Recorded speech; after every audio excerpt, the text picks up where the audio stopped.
So as I was saying about the co-op element, another thing that was really important was making sure that, let's say player 1's not as good as player 2. We don't want player 2 to sit there and wait. Who's player 1 in our situation? Well, I'm pretty good. Well, I think I'd be the best. Well, but professional gamer, so... Well, host of the show, game developer.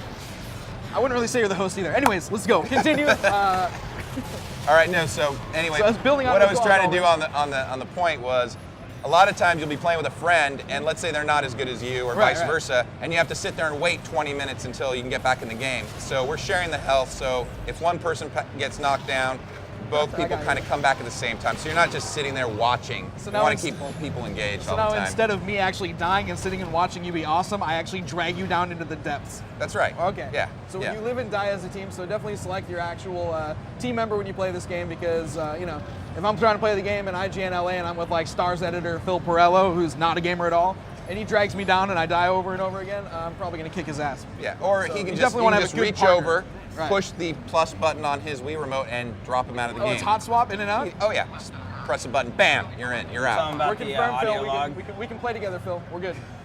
The audio log. The audio log, right. So when you pick up audio logs, we're actually playing them through the Wii remote. So you just hold it up to your ear, and you'll hear it come right out of the Wii speaker. Now, are you going to have any moments where you're trying to do that, and all of a sudden guys just come busting in? Could and be. Like, you're like chilling on your cell phone, and all of a sudden, anything's possible. It is possible. Cool. Definitely. So what else do you guys have going for this? Obviously, we've got drop in, drop out co-op.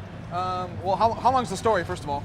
Okay, so we've been testing the game, and right now this particular chapter, we've seen it take people around 59 minutes to complete. Okay, just this chapter. Just this chapter. So we're not 100% sure how long it's going to be, but doing some moon math, we're hoping it kind of comes in about as long as the original Dead Space. Now, obviously, some people finish that a lot quicker than others. Like, for instance, I'm sure you finished it instantly. 12 minutes, actually. 12? Yeah. Okay, but this demo I also did in like 7 seconds. So, wow, I mean, there is a correlation. Like, yeah, certainly. Going by my standards, I think you're right. This game probably would be about like 6 hours. Okay, cool. So, we're hoping that it kind of clocks in around the same time as the original. So it's a full-fledged, I mean, we're not just talking like, not to bash on publishers, we're not talking like Ghost Squad, which came out a long time ago. That's one of the first Lycon games. That was fun. And you played it, but I mean, you had to be enjoying the same levels over and over again. If you didn't, that's all you had in the package. So this one we're looking at 6 hours long. At least. I mean, that's at least. That's if you're, Mark level. Right. Yeah. I mean, so Matt, a little bit longer. Me, even faster than ours. Probably, yeah. Right. So what else do you guys have once you're done with the story mode and you played a lot of co-op? What else is there in the game?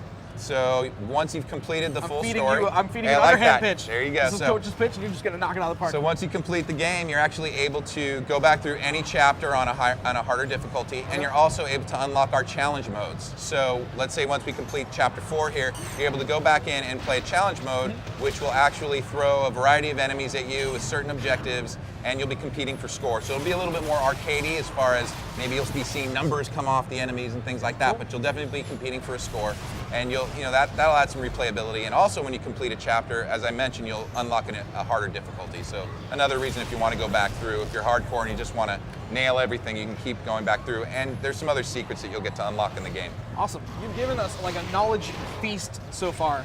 It's felt like knowledge giving, like knowledge. That's cornucopia. Thanksgiving. Yeah, I like that. Let's roll with that. One more knowledge bomb I want you to drop on me is what kind of weaponry are we going to be looking at, and how does the whole alternate fire thing work? All right, so if Matt just rotates the Wii remote, you'll see that the reticle will actually change. Like a gat. And right there, now he's just shooting off fireballs instead of the continuous stream on the flamethrower.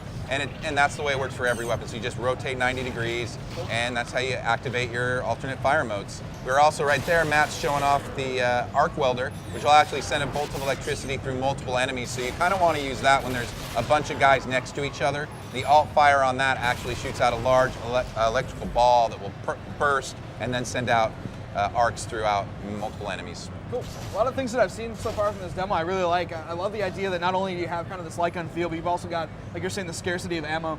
And then that, of course, is going to come into play when you're trying to upgrade your guns. It all happens on the fly. That's so right. Then that also means the players are kind of going to have to decide what guns they're going to chuck out of the way. So if you've got a really weak gun, like, and you're powering up the wrong gun, and all of a sudden you're out of ammo, you just ditch that gun. If you pick it up, do you get that, that powered up gun again? Yeah, you retain your upgrade. So there is a moment. There's definitely some strategy in there with like, do I keep the gun that's really powered up that's got no ammo right now, and kind of tough my way through with the pistol, or do I, am I gonna keep the stuff that I just have ammo with? That's right. And Matt just finished the demo. That's great. Cool. Thanks a lot, guys. Dead Space Extraction. It's over at the Nintendo booth, which Dead you don't get to Space. see, but you're getting a front row seat here. So thanks a lot, guys. And this is you. hands down the best light gun game I've seen on the system. It's going to kick your ass. So follow the game up until release. When are we looking for it? September 29th. You guys got it. Mark your calendar. It's going to be sweet. Thanks a lot. Talk to you later. Thanks, Mark.